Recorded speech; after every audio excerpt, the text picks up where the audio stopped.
सुनिए गुरमुख सिंह मुसाफिर द्वारा लिखी हुई कहानी बागी दी धी। किशन सिंह ने पुलिस नूं वेखदिआं झट ही आख दिता, लो खालसा त्यार बर त्यार है।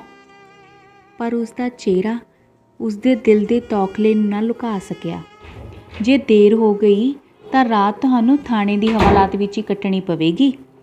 जेल ते थाणे की हवालात का फर्क तो तुसीं समझदे हो ना। पुलिस इंस्पैक्टर दी ये गल सुन के किशन सिंह ने कहा, मेरे लिए इक्को गल है, थाणियां दी हवालातां विच बथेरियां पसलियां घसाइयां ने। नहीं नहीं, मेरा मतलब, किशन सिंह ने विचों ही कहा, तुहाडा मतलब छेती तो है ना। चलो मेरे वालों कोई ढिल नहीं। ਜ਼ਬਾਨ ਨਾਲ ਤਾਂ किशन सिंह ने ਇਹ ਗੱਲਾਂ ਕੀਤੀਆਂ, पर उसका मन किसी होर ही पासे है। ਇਉਂ ਪ੍ਰਤੀਤ ਹੁੰਦਾ ਹੈ ਜਿਵੇਂ ਉਸਦੀ ਕੋਈ ਚੀਜ਼ ਗੁਆਚ ਗਈ ਹੈ। ਜੇਲ੍ਹ ਜਾਣ ਤੋਂ ਪਹਿਲਾਂ ਉਹ ਲੱਭ ਜਾਏ ਤਾਂ ਉਹ ਵਧੀਕ ਤਸੱਲੀ ਨਾਲ ਇਸ ਸਫ਼ਰ ਵਿੱਚ ਪੈ ਸਕਦਾ ਹੈ। ਸ਼ਰਨ, ਕਿਸ਼ਨ ਸਿੰਘ ਦੀ ਆਵਾਜ਼ ਸੁਣ ਕੇ ਉਸਦੀ ਭੈਣ ਵੀਰਾਂ ਵਾਲੀ ਨੇ ਅੰਦਰੋਂ ਕਿਹਾ, ਭਰਾ ਜੀ ਭਰਜਾਈ ਤਾਂ ਮੀਟਿੰਗ ਵਿੱਚ ਗਈ ਹੋਈ ਹੈ। इंस्पैक्टर के कन्न खड़े हो गए। किशन सिंह ने कहा, वीरा लाज दे बुखार वाला कागज़ चुके लिया। वीरा वाली ने कागज़ किशन सिंह के हत्थ विच फड़ांदिया कहा, भरजाई जान लगी आखदी सी कि इस वेले बुखार 102 है, जे वध जाए तो बर्फ की पट्टी रखनी। किशन सिंह पहली बार जेल नहीं सी जान लगा। इंस्पैक्टर की इस दृढ़ता तो भी अणजाण नहीं। इंस्पैक्टर नूं किशन सिंह की थोड़ी जी परेशानी के कारण का भी हुण पता लग गया है। मीटिंग का लफ्ज़ इंस्पैक्टर के कन्नां विच कच के टुकड़े वांग रड़ गया। साइकिल ते लत्त धरदिआं उसने नाल दे सिपाही नूं अखां नाल कुछ समझाया ते मूँह नाल कहा, सरदार जी बेशक आराम नाल तैयारी कर लो, मैं आउंदा हाँ। इंस्पैक्टर सड़कों पार सामने कारखाने के वड्डे दरवाज़ों अंदर वड़ गया। बैठे सिपाहियों विचों एक ने कहा, इंस्पैक्टर साहब शायद किधरे टैलीफोन करन गए हैं। वीरां वाली दे अखां दे सोमे फुटणी वाले सन। किशन सिंह की कुछ घूरी भरी सैंत नूं पछाण के वो लाज दे मंजे दे पिछले पासे पई दौड़ी ते बैठ गई।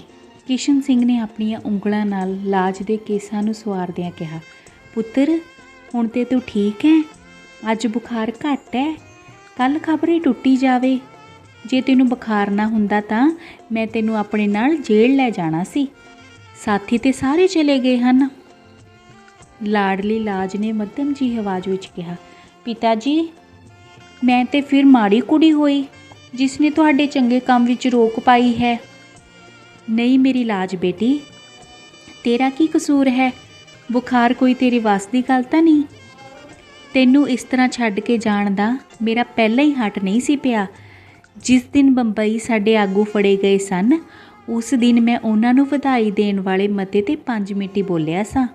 फिर मैं तेरी दवाई दारू विच ही लगा रहा, किते बाहर जाण दा समा ही नहीं मिलिया। उंज भी पहलां लीडरां नूं फड़नगे असां सेवादारां दी वारी तां पिछों ही आउणी है, पर सानूं उज़र भी की है, भावें हुणे फड़ लैण। किशन सिंह दे मूँहों यह अखीरला फिकरा अजे निकलिया ही सी कि लाज ने नाल दी नाल कहा, बेशक फड़ लैण। किशन सिंह अपनी इकलौती लाडली नाल जिउं-जिउं गल्लां करदा गया उसका मन हौला हुंदा गया।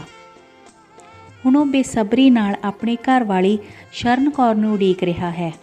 बरांडे वल वेख के तसल्ली कर लैंदा है कि किते इंस्पैक्टर भी परत आया कि नहीं। पास बैठी वीरां वाली पहलां तां गलेडू भर आउण दे डर तो नहीं सी बोलदी, पर हुण उसनूं हौसला हो गया। उसने कहा, लाज तेरे पिता जी फड़े गए तो तेरी दवाई कौन करेगा, तू उदास ना हो जावेंगी। भूआ जी दवाई दारू लई तुसीं मेरे पास जो हो, माता जो ही हन। बाकी रही उदासी की गल, मैं तो राज़ी हो के आप पिता जी कोल जेल चली जावांगी। लाज दी ये गल सुन के वीरा वाली दा बेइख्तियारी हासा निकल आया। लाज ने कहा, नहीं भूआ जी हाशे की गल नहीं, अपने मुल्क वास्ते जेल जाना कोई माड़ी गल नहीं है, मैं भी इस वेरा जरूर जाना है। लाज तू तो अजे 12 साल की भी नहीं हुई। भूआ जी की गल सुन के लाज ने कहा, पिता जी ਸੁਣੋ ਭੂਆ ਜੀ ਦੀ ਗੱਲ, ਮਾਲੂਮ ਹੁੰਦਾ ਹੈ ਭੂਆ ਜੀ ਕਦੇ ਗੁਰਦੁਆਰੇ ਨਹੀਂ ਗਏ, ਇਹਨਾਂ ਕਦੇ ਕਥਾ ਨਹੀਂ ਸੁਣੀ। ਪਿਤਾ ਜੀ, ਭੂਆ ਜੀ ਨੂੰ ਦੱਸਣਾ ਸਾਹਿਬਜ਼ਾਦਿਆਂ ਦੀ ਉਮਰ ਕਿਤਨੀ ਸੀ ਤੇ ਉਹ ਇਸ ਉਮਰ ਵਿੱਚ ਸ਼ਹੀਦ ਹੋ ਗਏ ਸਨ। ਮੈਂ ਜੇਲ੍ਹ ਨਹੀਂ ਜਾ ਸਕਦੀ। ਵੀਰਾਂ ਵਾਲੀ ਦੀ ਗੱਲ ਤਾਂ ਕੀ ਸੀ, ਹੁਣ ਤੇ ਕਿਸ਼ਨ ਸਿੰਘ ਦੀਆਂ ਅੱਖਾਂ ਵੀ ਬੇਕਾਬੂ ਹੋ ਗਈਆਂ ਇਸ ਤਸੱਲੀ ਭਰੀ ਖੁਸ਼ੀ ਦੇ ਅਥਰੂ ਦੇ ਨਾਲ। ਕਿਸ਼ਨ ਸਿੰਘ ਨੇ ਲਾਜ ਦੇ ਸਰਾਣਿਓਂ ਚਾਬੀਆਂ ਚੁੱਕੀਆਂ। ਸਮਾਨ ਵਾਲੇ ਕਮਰੇ ਵਿੱਚ ਹੀ ਉਸਨੇ ਕੱਪੜੇ ਬਦਲੇ ਤੇ ਮੁੜ ਲਾਜ ਪਾਸ ਆ ਗਿਆ। ਲਾਜ ਦੇ ਇਸ ਸਵਾਲ ਨੇ ਪਿਤਾ ਜੀ ਇਸ ਵੇਲੇ ਕੱਪੜੇ ਕਿਉਂ ਬਦਲੇ ਨੇ, ਕਿੱਧਰ ਚੱਲੇ ਹੋ, ਕਿਸ਼ਨ ਸਿੰਘ ਨੂੰ ਬਹੁਤ ਸਾਰਾ ਸੌਖਾ ਕਰ ਦਿੱਤਾ। ਕਿਸ਼ਨ ਸਿੰਘ ਹੁਣ ਇਹੋ ਸੋਚ ਰਿਹਾ ਸੀ ਕਿ ਆਪਣੇ ਹੁਣੇ ਗ੍ਰਿਫਤਾਰ ਹੋ ਜਾਣ ਦੀ ਖਬਰ ਬਿਮਾਰ ਲਾਜ ਨੂੰ ਕਿਹੜੇ ਲਫ਼ਜ਼ਾਂ ਵਿੱਚ ਦੱਸੇ। ਵੀਰਾਂ ਵਾਲੇ ਦੀ ਉਚੇਚੀ ਬੇਚੈਨੀ ਨੇ ਬਹੁਤ ਕੁਝ ਪ੍ਰਗਟਾ ਦਿੱਤਾ। ਕਿਸ਼ਨ ਸਿੰਘ ਨੇ ਸ਼ਬਦਾਰਥ ਦੀਆਂ ਪੋਥੀਆਂ ਤੇ ਨਿਤਨੇਮ ਦਾ ਗੁਟਕਾ ਲਾਜ ਦੇ ਕਮਰੇ ਵਿੱਚ ਹੀ ਅਲਮਾਰੀ 'ਚੋਂ ਕੱਢ ਕੇ ਆਪਣੇ ਨਿੱਕੇ ਜਿਹੇ ਬਕਸੇ ਵਿੱਚ ਪਾਇਆ। ਬਰਾਂਡੇ ਵਿੱਚ ਬੁੱਟਾਂ ਦਾ ਖਟਕਾਰ ਹੋਇਆ। ਕਿਸ਼ਨ ਸਿੰਘ ਨੇ ਤਾਪ ਨਾਲ ਭਖ ਰਹੇ ਲਾਜ ਦੇ ਮੱਥੇ ਨੂੰ ਚੁੰਮਿਆ। ਮੇਰੀ ਲਾਜ ਦਾ ਭਾਵਪੂਰਤ ਸ਼ਬਦ ਉਸਦੇ ਮੂੰਹ ਵਿੱਚੋਂ ਨਿਕਲਿਆ। ਉਸਦੀਆਂ ਅੱਖਾਂ ਵਿੱਚ ਜੰਮੇ ਹੋਏ ਮੋਤੀ ਇੱਕ ਵਾਰ ਫੇਰ ਪਿਘਲ ਗਏ। ਅਣਜਾਣੀ ਲਾਜ ਨੇ ਬੜੀ ਸਿਆਣਪ ਭਰੀ ਆਵਾਜ਼ ਵਿੱਚ ਕਿਹਾ, ਪਿਤਾ ਜੀ ਮੇਰਾ ਫਿਕਰ ਨਾ ਕਰੋ। ਘਰ ਦੇ ਗਲੀ ਦਰਵਾਜ਼ਿਓਂ ਇੱਕ ਨੌਜਵਾਨ ਅੰਦਰ ਵੜਿਆ। ਪੁਲਿਸ ਦੀ ਅੱਖ ਬਚਾ ਕੇ ਉਸਨੇ ਕਿਸ਼ਨ ਸਿੰਘ ਦੇ ਕੰਨ ਵਿੱਚ ਕੋਈ ਗੱਲ ਕੀਤੀ। ਨੌਜਵਾਨ ਵਾਪਸ ਚਲਾ ਗਿਆ। ਕਿਸ਼ਨ ਸਿੰਘ ਦੇ ਚਿਹਰੇ 'ਤੇ ਫਿਰ ਡੂੰਘੀ ਗੰਭੀਰਤਾ ਆ ਗਈ। ਇਸੇ ਹਾਲਤ ਵਿੱਚ ਲਾਜ ਸੰਬੰਧੀ ਵੀਰਾਂ ਵਾਲੀ ਨੂੰ ਕੁਝ ਗੱਲਾਂ ਸਮਝਾ ਕੇ ਉਹ ਪੁਲਿਸ ਨਾਲ ਟਾਂਗੇ ਵਿੱਚ ਬੈਠ ਗਿਆ। ਸ਼ਹਿਰ ਦੀ ਕੋਤਵਾਲੀ ਵਿੱਚ ਟੈਲੀਫੋਨ ਦੀ ਘੰਟੀ ਖੜਕਣ ਦੇ ਨਾਲ ਹੀ ਗਾਰਡ ਨੂੰ ਤਿਆਰ ਹੋਣ ਦਾ ਹੁਕਮ ਹੋ ਗਿਆ, ਪਰ ਤੁਰਨ ਦਾ ਆਰਡਰ 1 ਘੰਟੇ ਦੀ ਉਡੀਕ ਪਿੱਛੋਂ ਮਿਲਿਆ। ਛੋਟੇ ਬਾਜ਼ਾਰ ਦੇ ਨਾਲ ਲੱਗਦੀ ਪੁਰਾਣੀ ਹਵੇਲੀ ਨੂੰ ਪੁਲਿਸ ਨੇ ਘੇਰਾ ਪਾਉਣ ਦੀ ਢਿੱਲ ਸੀ ਕਿ ਹਵੇਲੀ ਦੀ ਖੱਬੀ ਨੁੱਕਰ ਵਾਲੇ ਕਮਰੇ ਦੀ ਗਲੀ ਵੱਲ ਖੁੱਲ੍ਹਣ ਵਾਲੇ ਦਰਵਾਜ਼ੇ ਵਿੱਚੋਂ ਇੱਕ ਖੱਦਰ-ਪੋਸ਼ ਬੀਬੀ ਦੌੜ ਕੇ ਬਾਹਰ ਨਿਕਲੀ। ਇਸ ਦੇ ਹੱਥ ਵਿੱਚ ਇੱਕ ਕੌਮੀ ਝੰਡਾ ਤੇ ਗਾਤਰੇ ਵਾਲੀ ਕਿਰਪਾਨ ਸੀ। ਤੁਰੰਤ ਹੀ ਇਸ ਦੇ ਪਿੱਛੇ ਕੌਮੀ ਨਾਅਰੇ ਲਾਉਂਦੀਆਂ ਖੱਦਰ ਦੀਆਂ ਸਾੜੀਆਂ ਵਾਲੀਆਂ ਹੋਰ ਵੀ ਬਹੁਤ ਸਾਰੀਆਂ ਬੀਬੀਆਂ ਨਿਕਲ ਕੇ ਆਈਆਂ। ਗਲੀ ਵਾਲੇ ਦਰਵਾਜ਼ੇ ਅੱਗੇ ਖੜ੍ਹਾ ਸਿਪਾਹੀ ਵੇਖਦਾ ਹੀ ਰਹਿ ਗਿਆ ਤੇ ਇਹ ਬੀਬੀਆਂ ਬਾਜ਼ਾਰ ਵਿੱਚ ਪੁੱਜ ਗਈਆਂ। ਭਾਰਤ ਮਾਤਾ ਦੀ ਜੈ ਦੇ ਨਾਅਰਿਆਂ ਨਾਲ ਅਸਮਾਨ ਗੂੰਜਣ ਲੱਗਾ। ਥੋੜ੍ਹੇ ਚਿਰ ਵਿੱਚ ਹੀ ਇਤਨੀ ਭੀੜ ਹੋ ਗਈ ਕਿ ਛੋਟੇ ਬਾਜ਼ਾਰ ਦਾ ਰਸਤਾ ਬੰਦ ਹੋ ਗਿਆ। ਕੌਮੀ ਝੰਡਾ, ਜਵਾਬ ਵਿੱਚ ਲੋਕਾਂ ਨੇ ਕਿਹਾ, ਸਦਾ ਉੱਚਾ ਰਹੇ। ਇੱਕ ਪੁਲਿਸੀਏ ਨੇ ਅੱਗੇ ਵੱਧ ਕੇ ਝੰਡਾ ਖੋਹਣ ਦੀ ਕੋਸ਼ਿਸ਼ ਕੀਤੀ। ਝੰਡੇ ਵਾਲੀ ਬੀਬੀ ਅੱਗੇ ਵੱਧਦੀ ਜਾ ਰਹੀ ਸੀ। ਪੁਲਿਸ ਵਾਲੇ ਦੇ ਹੱਥ ਗਾਤਰੇ ਕਿਰਪਾਨ ਤੇ ਸੱਜੀ ਜਾ ਪਿਆ। ਖਿੱਚਾ ਖਿੱਚੀ ਵਿੱਚ ਮਿਆਨ ਉਤਰ ਗਈ ਤੇ ਪੁਲਿਸੀਏ ਦੇ ਹੱਥ ਨੂੰ ਝਰੀਟ ਆ ਗਈ। ਥੋੜ੍ਹਾ ਜਿਹਾ ਖੂਨ ਵੀ ਵਗਣ ਲੱਗ ਪਿਆ। ਪੁਲਿਸ ਨੇ ਘਬਰਾ ਕੇ ਲਾਠੀ ਚਾਰਜ ਸ਼ੁਰੂ ਕਰ ਦਿੱਤਾ। ਬਹੁਤ ਸਾਰੀ ਭੀੜ ਖਿੰਡ ਭੁੰਡ ਗਈ। ਝੰਡੇ ਵਾਲੀ ਬੀਬੀ ਨੇ ਕੌਮੀ ਝੰਡੇ ਨੂੰ ਦੋਹਾਂ ਹੱਥਾਂ ਵਿੱਚ ਘੁੱਟ ਕੇ ਫੜ ਲਿਆ ਤੇ ਇੱਕ ਦੁਕਾਨ ਦੇ ਸਾਹਮਣੇ ਫੱਟੇ 'ਤੇ ਧਰਨਾ ਮਾਰ ਕੇ ਬਹਿ ਗਈ। ਬਾਕੀ ਦੀਆਂ ਬੀਬੀਆਂ ਵੀ ਜ਼ਮੀਨ 'ਤੇ ਬਹਿ ਗਈਆਂ। ਬਹੁਤ ਸਾਰੀ ਭੀੜ ਦੇ ਖਿੰਡ ਭੁੰਡ ਜਾਣ ਨਾਲ ਪੁਲਿਸ ਗਾਰਡ ਨੇ ਇੰਚਾਰਜ ਨੇ ਪਹਿਲਾਂ ਹੀ ਬੜੇ ਰੋਹਬ ਨਾਲ ਫਿਰ ਨਰਮੀ ਨਾਲ ਝੰਡੇ ਵਾਲੀ ਬੀਬੀ ਤੋਂ ਝੰਡਾ ਲੈਣ ਦੀ ਕੋਸ਼ਿਸ਼ ਕੀਤੀ, ਪਰ ਬੀਬੀ ਦੇ ਡੂੰਘੇ ਵਿਸ਼ਵਾਸ ਸਾਹਮਣੇ ਕੋਈ ਪੇਸ਼ ਨਾ ਚੱਲੀ। ਬੀਬੀ ਨੇ ਕਿਹਾ, ਇਹ ਝੰਡਾ ਸਾਡੀ ਜਾਨ ਦੇ ਨਾਲ ਹੀ ਜਾਵੇਗਾ। ਅਖੀਰ ਤੇ ਬੀਬੀਆਂ ਦੇ ਸਾਰੇ ਜਥੇ ਨੂੰ ਗ੍ਰਿਫਤਾਰ ਕਰਕੇ ਟਾਂਗਿਆਂ ਵਿੱਚ ਬਿਠਾ ਲਿਆ ਗਿਆ। ਜੇਲ੍ਹ ਦੇ ਦਰਵਾਜ਼ੇ ਅੱਗੇ ਜਾ ਕੇ ਫਿਰ ਝੰਡੇ ਦਾ ਝਗੜਾ ਛਿੜ ਗਿਆ। ਬੀਬੀਆਂ ਕਹਿੰਦੀਆਂ ਸਨ ਕਿ ਅਸੀਂ ਜੇਲ੍ਹ ਦੀ ਬੈਰਕ 'ਤੇ ਕੌਮੀ ਝੰਡਾ ਲਾਉਣ ਲਈ ਅੰਦਰ ਨਾਲ ਲੈ ਜਾਵਾਂਗੀਆਂ। ਇਹ ਝਗੜਾ ਹੋ ਹੀ ਰਿਹਾ ਸੀ ਕਿ ਕਿਸ਼ਨ ਸਿੰਘ ਨੂੰ ਪੁਲਿਸ ਲੈ ਕੇ ਜੇਲ੍ਹ ਦੇ ਦਰਵਾਜ਼ੇ ਅੱਗੇ ਪਹੁੰਚ ਗਈ। ਬੀਬੀਆਂ ਦੇ ਜਥੇ ਅੰਦਰ ਝੰਡਾ ਹੱਥ ਵਿੱਚ ਫੜੀ ਬੈਠੀ ਆਪਣੀ ਸੁਪਤਨੀ ਸ਼ਰਨ ਕੌਰ ਨੂੰ ਵੇਖ ਕੇ ਕਿਸ਼ਨ ਸਿੰਘ ਨੂੰ ਕੋਈ ਹੈਰਾਨੀ ਨਾ ਹੋਈ। ਇਉਂ ਜਾਪਦਾ ਸੀ ਕਿਸ਼ਨ ਸਿੰਘ ਨੂੰ ਇਸ ਘਟਨਾ ਦਾ ਪਹਿਲਾਂ ਹੀ ਪਤਾ ਲੱਗ ਚੁੱਕਾ ਹੈ। ਕਿਸ਼ਨ ਸਿੰਘ ਨੇ ਬੀਬੀਆਂ ਨੂੰ ਸਮਝਾਇਆ, ਤੁਸੀਂ ਝੰਡੇ ਸੰਬੰਧੀ ਆਪਣਾ ਕਾਫੀ ਵਿਸ਼ਵਾਸ ਪ੍ਰਗਟ ਕੀਤਾ ਹੈ। ਖੁੱਲ੍ਹਦੀ ਹਾਲਤ ਵਿੱਚ ਤੁਸੀਂ ਇਸ ਦੀ ਬੇਅਦਬੀ ਹੋਣ ਨਹੀਂ ਦਿੱਤੀ। ਹੁਣ ਤੁਸੀਂ ਕੈਦ ਵਿੱਚ ਹੋ। ਜੇ ਇੱਕ ਵੇਰ ਤੁਸੀਂ ਬੈਰਕ 'ਤੇ ਝੰਡਾ ਲਾ ਵੀ ਲਿਆ ਤਾਂ ਜੇਲ੍ਹ ਕਰਮਚਾਰੀ ਤੁਹਾਨੂੰ ਬੈਰਕ ਦੇ ਅੰਦਰ ਬੰਦ ਕਰਕੇ ਝੰਡਾ ਪਾੜ ਦੇਣਗੇ। ਇਸ ਲਈ ਇਸ ਦਾ ਕੋਈ ਲਾਭ ਨਹੀਂ। ਅਖੀਰ ਫੈਸਲਾ ਹੋਇਆ ਕਿ ਝੰਡਾ ਅਦਬ ਨਾਲ ਕਾਂਗਰਸ ਦੇ ਦਫ਼ਤਰ ਵਿੱਚ ਪਹੁੰਚਾ ਦਿੱਤਾ ਜਾਵੇਗਾ। ਜੇਲ੍ਹ ਦੇ ਅੰਦਰ ਦਾਖਲ ਹੋ ਕੇ ਸ਼ਰਨ ਕੌਰ ਨੇ ਆਪਣੇ ਪਤੀ ਤੋਂ ਲਾਜ ਬਾਬਤ ਪੁੱਛਿਆ, ਪਰ ਕੋਈ ਜਵਾਬ ਸੁਣਨ ਤੋਂ ਪਹਿਲਾਂ ਹੀ ਜ਼ਨਾਨਾ ਵਾਰਡ ਦਾ ਬੂਹਾ ਖੁੱਲ੍ਹ ਕੇ ਬੰਦ ਹੋ ਗਿਆ। ਤਾਪ ਤੇ ਮਾਤਾ ਪਿਤਾ ਦਾ ਫੜਿਆ ਜਾਣਾ, ਸਾਰੇ ਦੁੱਖਾਂ ਤੇ ਦੇਸ਼ ਸੇਵਾ ਲਈ ਜੇਲ੍ਹ ਜਾਣ ਦੀ ਜ਼ਬਰਦਸਤ ਇੱਛਾ ਉਸ ਅੰਦਰ ਆ ਗਈ। ਲਾਜ ਦਿਨਾਂ ਵਿੱਚ ਹੀ ਤੁਰਨ ਫਿਰਨ ਲੱਗ ਪਈ। ਭੂਆ ਨੇ ਲਾਜ ਦੀ ਸੇਵਾ ਵਿੱਚ ਕੋਈ ਕਸਰ ਨਾ ਰੱਖੀ। ਲਾਜ ਨੂੰ ਚੁੱਕ ਕੇ ਉਹ ਆਪਣੇ ਘਰ ਲੈ ਗਈ ਸੀ। ਵੀਰਾਂ ਵਾਲੀ ਦੇ ਘਰ ਵਾਲੇ ਜਮਾਦਾਰ ਹੁਸ਼ਨਾਕ ਸਿੰਘ ਨੂੰ ਆਪਣੇ ਸਾਲੇ ਅਤੇ ਸਾਲੇਹਾਰ ਦੇ ਫੜੇ ਜਾਣ ਦੀ ਖਬਰ ਗੱਡੀ ਵਿੱਚ ਹੀ ਕਿਸੇ ਵਾਕਫ ਤੋਂ ਮਿਲੀ, ਜਦ ਕਿ ਉਹ ਘਰ ਛੁੱਟੀ ਲਈ ਆ ਰਿਹਾ ਸੀ। ਛਾਉਣੀ ਵਿੱਚ ਕੋਈ ਅਖਬਾਰ ਨਹੀਂ ਸੀ ਜਾਂਦਾ। ਹੁਸ਼ਨਾਕ ਸਿੰਘ ਦਾ ਟਾਂਗਾ ਬੂਹੇ ਅੱਗੇ ਜਾ ਖੜਾ ਤਾਂ ਲਾਜ ਦਰਵਾਜ਼ੇ ਵਿੱਚ ਹੀ ਖੜੀ ਸੀ। ਉਸਨੇ ਪਹਿਲਾਂ ਫੁੱਫੜ ਦੇ ਆਉਣ ਦੀ ਖਬਰ ਦੌੜ ਕੇ ਭੂਆ ਨੂੰ ਦੱਸੀ, ਫਿਰ ਪਰਤ ਕੇ ਟਾਂਗੇ ਵਿੱਚੋਂ ਉਤਰ ਰਹੇ ਫੁੱਫੜ ਦੇ ਗਲ ਨੂੰ ਆਣ ਲੱਗੀ। ਵੀਰਾਂ ਵਾਲੀ ਨੇ ਪਹਿਲਾਂ ਦਰਵਾਜ਼ੇ ਅੱਗੇ ਆਣ ਕੇ ਆਪਣੇ ਪਤੀ ਨੂੰ ਸਤਿ ਸ਼੍ਰੀ ਅਕਾਲ ਆਖੀ, ਫਿਰ ਝੱਟ ਅੰਦਰ ਵੜ ਕੇ ਸ਼ੀਸ਼ੇ ਅੱਗੇ ਆਪਣੇ ਵਾਲ ਸੁਆਰੇ, ਦੁਪੱਟਾ ਬਦਲਿਆ ਤੇ ਚਾਈ ਮੁੜ ਬਾਹਰ ਆ ਕੇ ਸਮਾਨ ਸੰਭਾਲਣ ਦੇ ਆਹਰ ਵਿੱਚ ਲੱਗ ਗਈ। ਲਾਜ ਵੀ ਨਿੱਕੀਆਂ ਚੀਜ਼ਾਂ ਸੰਭਾਲਣ ਵਿੱਚ ਭੂਆ ਦੀ ਮਦਦ ਕਰਨ ਲੱਗ ਪਈ। ਗੁਆਂਢ ਤੋਂ ਸੱਜਣ ਮਿੱਤਰ ਹੁਸ਼ਨਾਕ ਨੂੰ ਪੁੱਛਣ ਭਾਲਣ ਆ ਗਏ।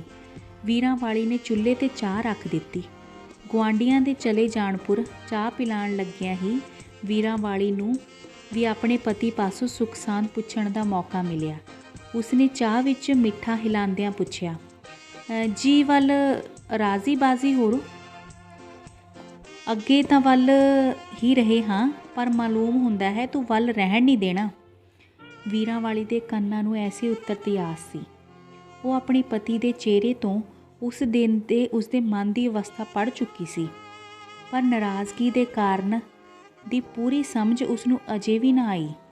ਵੀਰਾਂ ਵਾਲੀ ਨੂੰ ਇੰਜ ਲੱਗਾ ਕਿ ਹੁਣ ਹੁਸ਼ਨਾਕ ਸਿੰਘ ਕੁਝ ਆਖਣਗੇ। ਹੁਸ਼ਨਾਕ ਸਿੰਘ ਨੇ ਨਾ ਨੁੱਕਰ ਕਰਦਿਆਂ ਚਾਹ ਦੀ ਪਿਆਲੀ ਪੀ ਲਈ। ਰਾਤ ਦੀ ਰੋਟੀ ਤੱਕ ਵੀਰਾਂ ਵਾਲੀ ਨੇ ਕੋਈ ਗੱਲ ਛੇੜਨ ਦਾ ਮੌਕਾ ਨਾ ਦਿੱਤਾ। ਹੁਸ਼ਨਾਕ ਸਿੰਘ ਨੇ ਭਰਿਆਂ ਪੀਤਿਆਂ ਹੀ 2 ਰੋਟੀਆਂ ਸੰਘੋਂ ਹੇਠਾਂ ਉਤਾਰੀਆਂ। ਵੀਰਾਂ ਵਾਲੀ ਨੇ ਤਾਂ ਖਾਣਾ ਹੀ ਸੀ ਕੀ ਸੀ। ਸੌਣ ਦੇ ਕੱਪੜੇ ਬਦਲ ਕੇ ਹੁਸ਼ਨਾਕ ਸਿੰਘ ਲੰਮਾ ਪੈ ਗਿਆ। ਵੀਰਾਂ ਵਾਲੀ ਲਾਜ ਨੂੰ ਰੋਟੀ ਖਵਾ ਕੇ ਭਾਂਡਾ ਢਿੰਡਾ ਸਾਂਭਣ ਪਿੱਛੋਂ ਲੱਤਾਂ ਦਬਾਉਣ ਦੇ ਬਹਾਨੇ ਆਪਣੇ ਪਤੀ ਪਾਸ ਮੰਜੇ 'ਤੇ ਆਣ ਬੈਠੀ। 10-15 ਮਿੰਟ ਦੋਹਾਂ ਪਾਸਿਆਂ ਤੋਂ ਚੁੱਪ ਰਹੀ। ਹੁਸ਼ਨਾਕ ਸਿੰਘ ਨੇ ਪਾਸਾ ਪਰਤਿਆ, ਇਉਂ ਬਾਸੀ ਲਈ ਜਿਵੇਂ ਉਹ ਪਹਿਲਾਂ ਸੌਂ ਗਿਆ ਸੀ ਤੇ ਹੁਣ ਉਸ ਨੂੰ ਵੀਰਾਂ ਵਾਲੀ ਪਾਸ ਬੈਠੇ ਹੋਣ ਦਾ ਪਤਾ ਲੱਗ ਗਿਆ ਹੈ। ਵੀਰਾਂ ਵਾਲੀ ਨੇ ਕਿਹਾ, ਜੀ ਇੱਧਰ ਮੂੰਹ 'ਤੇ ਕਰੋ, ਤੁਹਾਨੂੰ ਤੇ ਜੱਗ ਰੱਖਣਾ ਵੀ ਨਹੀਂ ਆਉਂਦਾ। ਉਡੀਕ ਕੇ ਸਾਡੀਆਂ ਤਾਂ ਅੱਖਾਂ ਵੀ ਪੱਕ ਗਈਆਂ ਹਨ ਤੇ ਸਿੱਧੇ ਮੂੰਹ ਗੱਲ ਵੀ ਨਹੀਂ ਕਰਦੇ। ਛੁੱਟੀ ਕਿਤਨੀ ਮਿਲੀ ਜੇ? ਹੁਸ਼ਨਾਕ ਸਿੰਘ ਨੇ ਪਾਸਾ ਪਰਤਿਆ ਤੇ ਅੱਖਾਂ ਪੁਰ ਹੱਥ ਰੱਖ ਕੇ ਆਖਣ ਲੱਗਾ, ਹੁਣ ਤੂੰ ਲੰਮੀ ਛੁੱਟੀ ਸਮਝ, ਸੁੱਖ ਤੈਨੂੰ ਪਚਦੇ ਨਹੀਂ। ਹੁਣੀ ਤਰੱਕੀ ਦੇ ਦਿਨ ਸਨ ਤੇ ਤੂੰ ਮੈਨੂੰ ਕੁਝ ਬਣ ਨਹੀਂ ਦੇਣਾ। ਜੀ ਗੱਲ ਤੇ ਦੱਸੋ, ਕੱਲ ਕੀ ਦੱਸਾਂ? ਤੈਨੂੰ ਪਤਾ ਹੈ ਅੱਜ ਕੱਲ੍ਹ ਲੜਾਈ ਦੇ ਦਿਨ ਚੱਲ ਰਹੇ ਹਨ। ਕਿਸੇ ਵੀ ਫੌਜੀ ਦੇ ਬਾਗੀਆਂ ਨਾਲ ਮੇਲ-ਜੋਲ ਸਰਕਾਰ ਨੂੰ ਪਸੰਦ ਨਹੀਂ। ਅੱਵਲ ਤਾਂ ਸਰਕਾਰ ਨੂੰ ਪਤਾ ਨਹੀਂ ਲੱਗਣ ਦੇਣਾ ਕਿ ਸਾਡੇ ਬਾਗੀ ਸੰਬੰਧੀ ਹਨ। ਜੇ ਪਤਾ ਲੱਗ ਵੀ ਜਾਏ ਤਾਂ ਅਸੀਂ ਆਖ ਸਕਦੇ ਹਾਂ ਕਿ ਉਹ ਸਾਡੇ ਆਖੇ ਤੋਂ ਬਾਹਰ ਹਨ। ਪਰ ਤੂੰ ਇਸ ਬਲਾ ਨੂੰ ਜਾਣ-ਬੁੱਝ ਕੇ ਗਲ ਕਿਉਂ ਪਾ ਲਿਆ? ਬਾਗੀ ਦੀ ਧੀ ਨੂੰ ਪਾਸ ਰੱਖਣਾ ਤੂੰ ਨਹੀਂ ਜਾਣਦੀ ਕਿਤਨਾ ਜੁਰਮ ਹੈ। ਆਪਣੇ ਪਤੀ ਦੀ ਗੱਲ ਸੁਣ ਕੇ ਵੀਰਾਂ ਵਾਲੀ ਨੂੰ ਕੰਬਣੀ ਜਿਹੀ ਆ ਗਈ। ਉਸ ਨੂੰ ਇਹ ਖਿਆਲ ਨਹੀਂ ਸੀ ਕਿ ਲਾਜ ਨੂੰ ਐਸੇ ਹਾਲਾਤ ਵਿੱਚ ਇੱਥੇ ਲਿਆਉਣਾ ਪਤੀ ਲਈ ਕਿਤਨਾ ਜ਼ਿਆਦਾ ਦੁਖਦਾਈ ਹੋ ਸਕਦਾ ਹੈ। ਉਸ ਦੀ ਜਾਨ ਪਸੀਨਾ ਹੋ ਗਈ। ਹੁਸ਼ਨਾਕ ਸਿੰਘ ਨੇ ਫਿਰ ਤੰਦ ਕਚੀਚ ਕੇ ਕਿਹਾ, ਤੂੰ ਇਸ ਕੁੜੀ ਨੂੰ ਮੇਰੇ ਘਰ ਕਿਉਂ ਲਿਆਂਦਾ? ਵੀਰਾਂ ਵਾਲੀ ਨੇ ਭਰੇ ਗਲੇ ਨਾਲ ਸਾਰੀ ਵਿਥਿਆ ਇਸ ਤਰ੍ਹਾਂ ਸੁਣਾਈ ਜਿਵੇਂ ਕੋਈ ਪੁਜਾਰਨ ਦੇਵੀ ਪਾਸੋਂ ਕਿਸੇ ਮਨ ਭਾਉਂਦੇ ਵਰ ਦਾ ਤਰਲਾ ਲੈ ਰਹੀ ਹੋਵੇ। ਪਰ ਤੁਰੰਤ ਹੀ ਉਸ ਨੂੰ ਅਨੁਭਵ ਹੋਇਆ ਕਿ ਪਤੀ ਦੇਵਤਾ ਪੱਥਰ ਦੀ ਮੂਰਤ ਹੈ। ਉਸ ਦੇ ਮਨ ਵਿੱਚ ਪਤੀ ਦੀ ਛੁੱਟੀ ਆਉਣ ਦਾ ਕਿਤਨੀਆਂ ਉਮੰਗਾਂ ਸਨ। ਉਸਦੇ ਸਾਰੇ ਵਲਵਲੇ ਤੇ ਚੌਕ ਖਿੰਡ ਭੁੰਡ ਕੇ ਉਸਦੀਆਂ ਅੱਖਾਂ ਸਾਹਮਣੇ ਪਰਛਾਵੇਂ ਜਿਹੇ ਬਣ ਕੇ ਖਿੱਲਰ ਗਏ। ਪੁਆਂਦੀ ਪਿਆਂ ਹੀ ਉਸਨੇ ਰਾਤ ਕੱਟ ਲਈ। ਹੰਝੂਆਂ ਦੇ ਕੀਮਤੀ ਮੋਤੀਆਂ ਦੀਆਂ ਭੇਟਾਂ ਪਰ ਪੱਥਰ ਦੀ ਮੂਰਤੀ ਦਾ ਕੋਈ ਅਨੁਭਵ ਨਹੀਂ ਸੀ। ਪਤੀ ਦੇ ਹੱਠ ਨੇ ਵੀਰਾਂ ਵਾਲੀ ਨੂੰ ਵੀ ਆਪਣੇ ਅਪਰਾਧੀ ਹੋਣ ਦਾ ਸ਼ੱਕ ਜਿਹਾ ਪਾ ਦਿੱਤਾ। ਘਬਰਾਇਆ ਹੋਇਆ ਆਦਮੀ ਆਪਣੀ ਥਰਥਰਾਹਟ ਅਤੇ ਘਬਰਾਹਟ ਦੇ ਕਾਰਨ ਨੂੰ ਲੁਕਾਉਣ ਦੇ ਜੋ ਸਾਧਨ ਵਰਤਦਾ ਹੈ, ਉਹ ਉਸ ਦੀ ਘਬਰਾਹਟ ਨੂੰ ਵਧੇਕ ਪ੍ਰਗਟ ਕਰਦੇ ਹਨ। ਸੱਜਣਾ ਮਿੱਤਰਾਂ ਤੱਕ ਗੱਲ ਪੁੱਜੀ। ਸਿਆਣਿਆਂ ਦੀਆਂ ਦਲੀਲਾਂ ਤੇ ਮਿਸਾਲਾਂ ਹੁਸ਼ਨਾਕ ਸਿੰਘ ਨੂੰ ਕਾਇਲ ਨਾ ਕਰ ਸਕੀਆਂ ਕਿ ਤੇਰੇ ਸਾਲੇ ਤੇ ਸਾਲੇਹਾਰ ਦੀ ਜ਼ਿੰਮੇਵਾਰੀ ਕਿਸੇ ਤਰ੍ਹਾਂ ਤੇਰੇ 'ਤੇ ਨਹੀਂ ਆਉਂਦੀ। ਲਾਜ ਨੂੰ ਆਪਣੇ ਪਾਸ ਰੱਖਣਾ ਉਹ ਆਪਣੀਆਂ ਸਭ ਆਸਾਂ ਦੇ ਖਾਤਮੇ ਦਾ ਪਰਵਾਨਾ ਸਮਝਦਾ ਸੀ। ਵਧੀਕ ਨਹੀਂ ਤਾਂ ਸੂਬੇਦਾਰ ਮੇਜਰ ਤਾਂ ਉਸਨੇ ਜੰਗ ਵਿੱਚ ਬਣ ਹੀ ਜਾਣਾ ਸੀ। ਲਾਜ ਦੇ ਕੰਨਾਂ ਵਿੱਚ ਕੋਈ ਗੱਲ ਨਾ ਪੈ ਜਾਂਦੀ।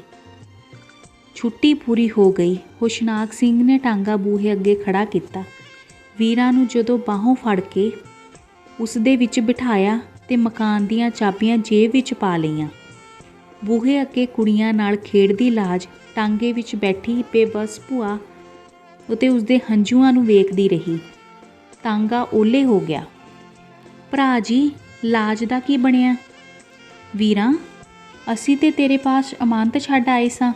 1 ਸਾਲ ਤੇ 2 ਮਹੀਨੇ ਗੁਜ਼ਰ ਜਾਣ ਪਿੱਛੋਂ ਸੈਂਟਰਲ ਜੇਲ੍ਹ ਮੁਲਤਾਨ ਦੇ ਮੁਲਾਕਾਤ ਵਾਲੇ ਕਮਰੇ ਵਿੱਚ ਭੈਣਾਂ ਵੀਰਾਂ ਵਾਲੀ ਦਾ ਇੱਕ ਸਵਾਲ ਤੇ ਭਰਾ ਕਿਸ਼ਨ ਸਿੰਘ ਦਾ ਇਹ ਇੱਕ ਜਵਾਬ, ਬਸ 2 ਹੀ ਗੱਲਾਂ ਸਨ ਜੋ ਉਹਨਾਂ ਨੇ 1 ਘੰਟੇ ਦੀ ਮੁਲਾਕਾਤ ਵਿੱਚ ਜ਼ਬਾਨ ਨਾਲ ਕੀਤੀਆਂ। ਇਹਨਾਂ ਦੋਹਾਂ ਗੱਲਾਂ ਪਿੱਛੋਂ ਦਵੱਲੀ ਚੁੱਪ ਤੇ ਕਿਸੇ ਵੇਲੇ ਤਰ ਅੱਖਾਂ ਨਾਲ ਇੱਕ ਦੂਜੇ ਵੱਲ ਤੱਕਣਾ ਦਿਲ ਦੀਆਂ ਗੱਲਾਂ ਸਨ, ਜਿਨ੍ਹਾਂ ਨੂੰ ਬੇਜ਼ਬਾਨੀ ਦੀ ਜ਼ਬਾਨ ਦਾ ਕੋਈ ਪੰਡਤ ਹੀ ਦੱਸ ਸਕਦਾ ਹੈ। ਮੁਲਾਕਾਤ ਕਰਵਾਉਣ ਵਾਲੇ ਅਫਸਰ ਨੇ ਵਕਤ ਖਤਮ ਹੋ ਜਾਣ ਦੀ ਘੰਟੀ ਵਜਾਈ। ਦੋਵੇਂ ਭੈਣ ਭਰਾ ਚੁੱਪ ਚਪੀਤੇ ਇੱਕ ਦੂਜੇ ਨੂੰ ਵੇਖਦੇ ਅੱਡ ਹੋ ਗਏ। ਮਾਂ ਪਿਓ ਜਾਈ ਨਾਲ ਇਹ ਆਖਰੀ ਮਿਲਣੀ ਹੈ। ਕਿਸ਼ਨ ਸਿੰਘ ਨੂੰ ਇਸ ਗੱਲ ਦਾ ਕੀ ਪਤਾ ਸੀ? ਜੇਲ੍ਹਾਂ ਵਿੱਚ ਕੈਦੀਆਂ ਦੀ ਆਵਾਜਾਈ ਲੱਗੀ ਰਹਿੰਦੀ ਹੈ। ਕਿਸ਼ਨ ਸਿੰਘ ਨੂੰ ਇਹ ਤਾਂ ਪਤਾ ਲੱਗ ਚੁੱਕਾ ਸੀ ਕਿ ਲਾਜ ਹੁਣ ਲਾਹੌਰ ਹਸਪਤਾਲ ਵਿੱਚ ਹੈ, ਪਰ ਵੀਰਾਂ ਵਾਲੀ ਉਸ ਨਾਲੋਂ ਵੀ ਸਖਤ ਕੈਦ ਵਿੱਚ ਹੈ। ਕਿਸ਼ਨ ਸਿੰਘ ਨੂੰ ਇਸ ਗੱਲ ਬਾਰੇ ਕਿਸੇ ਨੇ ਨਹੀਂ ਦੱਸਿਆ। ਛਾਉਣੀ ਵਿੱਚ ਤਾਂ ਉਹ ਕੋਈ ਪੰਖੇਰੂ ਵੀ ਨਹੀਂ ਸੀ ਮਾਰ ਸਕਦਾ। ਬਾਗੀ ਭਰਾ ਭਰਜਾਈ ਤੇ ਬਾਗੀਆਂ ਦੀ ਧੀ ਬਾਪਤ ਵੀਰਾਂ ਵਾਲੀ ਨੂੰ ਕੌਣ ਖਬਰ ਦੱਸਦਾ? ਵੀਰਾਂ ਵਾਲੀ ਮੁਲਾਕਾਤ ਲਈ ਜੇਲ੍ਹ ਵਿੱਚ ਤਾਂ ਪੁੱਜ ਗਈ। ਇਸ ਦਾ ਭੇਦ ਅੱਜ ਤੱਕ ਕਿਸੇ ਨੂੰ ਨਹੀਂ ਸੀ ਪਤਾ ਲੱਗਿਆ। ਉਸਨੇ ਆਪਣੀ ਜਾਨ ਖਤਰੇ ਵਿੱਚ ਪਾਈ। ਆਪਣੇ ਪਤੀ ਹੁਸ਼ਨਾਕ ਸਿੰਘ ਤੋਂ ਇਹ ਭੇਦ ਲੁਕਾਉਣ ਵਿੱਚ ਉਸਨੂੰ ਸਫਲਤਾ ਮਿਲੀ, ਪਰ ਭਰਾ ਦੀ ਅਮਾਨਤ ਵਿੱਚ ਮਜਬੂਰੀ ਖਿਆਨਤ ਹੋ ਜਾਣ ਦਾ ਸਦਮਾ ਉਹ ਨਾ ਸਹਾਰ ਸਕੀ। ਹੁਸ਼ਨਾਕ ਸਿੰਘ ਨੇ ਅਸਲ ਮਰਜ਼ ਵੱਲ ਤਾਂ ਧਿਆਨ ਨਾ ਕੀਤਾ। ਹੋਰ ਦਵਾਈਆਂ ਨੇ ਕੀ ਸਵਾਰਨਾ ਸੀ? ਸ਼ਰਨ ਕੌਰ ਦੀ ਕੈਦ ਪੂਰੀ ਹੋ ਗਈ। ਵੀਰਾਂ ਵਾਲੀ ਨੇ ਅਮਾਨਤ ਵਿੱਚ ਖਿਆਨਤ ਦੀ ਦੋਸ਼ਣ ਹੋ ਕੇ ਭਰਜਾਈ ਸਾਹਮਣੇ ਪੇਸ਼ ਹੋਣ ਤੋਂ ਪਹਿਲਾਂ ਹੀ ਸਦੀਵੀ ਰਿਹਾਈ ਪਾ ਲਈ। ਸ਼ਰਨ ਕੌਰ ਸਿੱਧੀ ਲਾਹੌਰ ਹਸਪਤਾਲ ਵਿੱਚ ਪੁੱਜੀ। ਵੱਡਾ ਦਰਵਾਜ਼ਾ ਬੰਦ ਸੀ। ਦਰਬਾਨ ਨੇ ਕਿਹਾ, ਮਰੀਜ਼ਾਂ ਦੇ ਆਰਾਮ ਦਾ ਵਕਤ ਹੈ। ਦਰਵਾਜ਼ੇ ਦੀ ਖੱਬੀ ਨੁੱਕਰ ਵਿੱਚ ਭੰਗੀਆਂ ਦਾ ਘਰ ਸੀ। ਉੱਪਰੀ ਖੱਦਰਪੋਸ਼ ਜਨਾਨੀ ਨੂੰ ਵੇਖ ਕੇ ਜਮਾਦਾਰਨੀ ਨੇੜੇ ਆ ਗਈ। ਉਸਨੇ ਪੁੱਛਿਆ, ਤੁਸੀਂ ਕਿਸ ਨੂੰ ਮਿਲਣਾ ਹੈ? ਸ਼ਰਨ ਕੌਰ ਚਾਹੁੰਦੀ ਵੀ ਸੀ ਕਿ ਕੋਈ ਉਸ ਤੋਂ ਕੋਈ ਸਵਾਲ ਕਰੇ। ਸ਼ਰਨ ਕੌਰ ਨੇ ਕਿਹਾ, ਮੇਰੀ ਲੜਕੀ ਇੱਥੇ ਬਿਮਾਰ ਹੈ, ਲਾਜ। ਜਮਾਦਾਰਨੀ ਨੇ ਵਾਰਡ ਦੇ ਕਮਰੇ ਦਾ ਨੰਬਰ ਪੁੱਛਿਆ ਤੇ ਨਾਲ ਹੀ ਕਿਹਾ, ਅਸਾਂ ਤੇ ਇਸ ਨਾਂ ਦੀ ਕੋਈ ਬਿਮਾਰ ਲੜਕੀ ਨੂੰ ਨਹੀਂ ਜਾਣਦੇ।